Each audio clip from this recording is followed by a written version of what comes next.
বিসমিল্লাহির রহমানির রহিম। প্রিয় দেশবাসী, আসসালামু আলাইকুম। গত সপ্তাহে আমি সরকারের কতিপয় নীতি আপনাদের কাছে পেশ করেছি। এবার দেশ গঠনে জনগণের অংশগ্রহণের পরিকল্পনা ও সরকারের কার্যক্রমের আরো কয়েকটি দিক আপনাদের সামনে তুলে ধরতে চাই।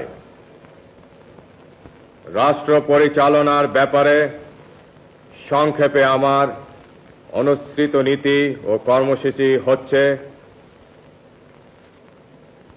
সর্বতোভাবে দেশের স্বাধীনতা, অখণ্ডতা ও সার্বভৌমত্ব রক্ষা করা। শাসনতন্ত্রের চারটি মূলনীতি অর্থাৎ সর্বশক্তিমান আল্লাহর প্রতি সর্বাত্মক বিশ্বাস ও আস্থা,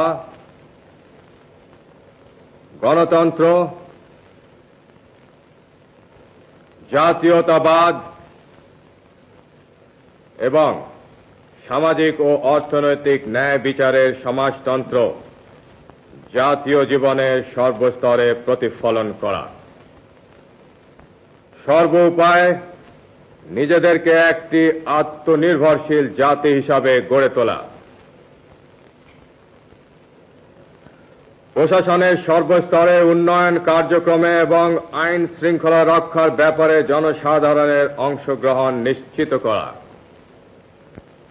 সর্বোচ্চ অগ্রাধিকার ভিত্তিতে কৃষি উন্নয়নের মাধ্যমে গ্রামীণ তথা জাতীয় অর্থনীতিকে জোরদার করা।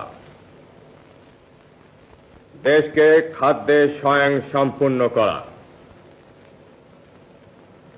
দেশে কাপড়ের উৎপাদন বাড়িয়ে সকলের জন্য অন্তত মোটা কাপড় সরবরাহ নিশ্চিত করা। কোন নাগরিক যেন গৃহহীন না থাকে তার যথাসম্ভব ব্যবস্থা করা। দেশকে নিরক্ষরতার অভিশাপ থেকে মুক্ত করা। সকল দেশবাসীর জন্য ন্যূনতম চিকিৎসার বন্দোবস্ত করা। সমাজে নারীর যথাযোগ্য মর্যাদা প্রতিষ্ঠা করা এবং যুব সমাজকে সুসংহত করে জাতি গঠনে উদ্বুদ্ধ করা। দেশের অর্থনৈতিক উন্নয়নে বেসরকারি খাতে প্রয়োজনীয় উৎসাহ দান। শ্রমিকদের অবস্থার উন্নতি সাধন এবং উৎপাদন বৃদ্ধির স্বার্থে সুস্থ শ্রমিক মালিক সম্পর্ক গড়ে তোলা।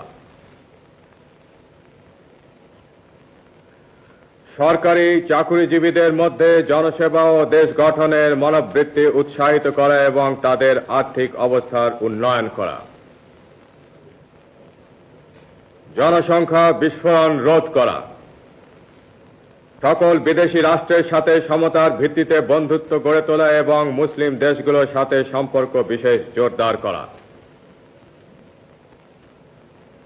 প্রশাসন এবং উন্নয়ন ব্যবস্থা বিকেন্দ্রীয়করণ এবং স্থানীয় সরকারকে শক্তিশালী করা। দুর্নীতিমুক্ত ন্যায়নীতি ভিত্তিক সমাজ ব্যবস্থা কায়েম করা। ধর্ম, বর্ণ, গোত্র নির্বিশেষে সকল নাগরিকের অধিকার পূর্ণ সংরক্ষণ করা এবং জাতীয় ঐক্য সংহতি সুদৃঢ় করা। আমার বিশ্বাস এই নীতির ফলশ্রুতি হিসাবে ইনশাআল্লাহ দেশে সুখ ও শান্তি বিরাজ করবে এবং জাতি উন্নতির পথে দ্রুত এগিয়ে যাবে। গণতন্ত্রের প্রতি আমার অবিচল আস্থার নিদর্শন স্বরূপ আমি সুপ্রণোদিত হয়ে আমার অনুসৃত নীতি ও কর্মপন্থা এবং আমার নিজের উপর আপনাদের আস্থা যাচাই করার জন্য আগামী 30 মে গণভোট ঘোষণা করেছি। আমি আশা করব আপনারা নিজেদের ভোটাধিকারের পূর্ণ সদ্ব্যবহার করে আমার প্রতি আপনাদের আস্থা সম্পর্কে স্পষ্ট রায় দেবেন। পরম করুণাময় আল্লাহ তাআলা আমাদের চলার পথে নতুন উদ্যম, শক্তি ও সাহস দান করুন। खुदा हाफिज। बांग्लादेश जिंदाबाद।